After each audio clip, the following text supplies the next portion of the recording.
কাল ছিল সানডে, আর সানডেতে মাংস না করলেই চলে। তার জন্য এখানে 1 কেজি মতো একটা মাটন নিয়ে হাজির। আর এটা কাটতে বসেছিল আমাদের কাকামশাই। পুরো 1 কেজি মাটনকে ভালোভাবে ধুয়ে বেছে তাকে দিয়ে হয়েছে নুন, হলুদ, লঙ্কা গুঁড়ো আর তেল। ভালোভাবে মেখে রেখে দেওয়া হলো। আর এখানে আলুটা ভেজে নেওয়া হয়েছে। আর ছাগল মাংস যেহেতু একটু শক্ত হয়, সেহেতু এটাকে বেশ কিছুটা আমি সিটি দিয়ে দেবো।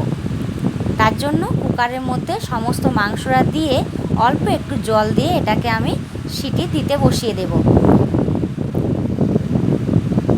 এরপর এখানে একটা পেস্ট করে নেওয়া হচ্ছে। এখানে ছিল আদা, পেঁয়াজ, রসুন, টমেটো, গোটা জিরে আর কাঁচা লঙ্কা। দিয়ে দেব একটা তেজপাতা। তো এখানে দারুচিনি, এলাচ, লবঙ্গও দিতে পারো।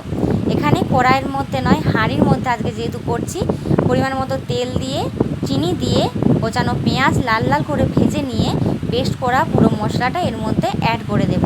খুন্তির সাহায্যে বেশ অনেকক্ষণ ধরে নেড়ে নেড়ে এখানে দিয়ে দেওয়া হলো নুন, হলুদ, লঙ্কা গুঁড়ো। বেশ ভালোভাবে যখন ভেজে ভেজে সেন্ট উঠবে, তখনই আমরা দিয়ে দেব আগের থেকে সিদ্ধ করে রাখা মাটনটি প্রায় পুরোটি দিয়ে বেশ কিছুক্ষণ ধরে খুন্তির সাহায্যে নাড়তে থাকবো। আমাদেরকে একটা জিনিস সবসময় লক্ষ্য রাখতে হবে, যাতে নিচটা না চুঁয়ে যায়। এরপর আমরা দিয়ে দেব ভেজে রাখা আলুগুলো দিয়ে বেশ কিছুক্ষণ ভেজে নেব।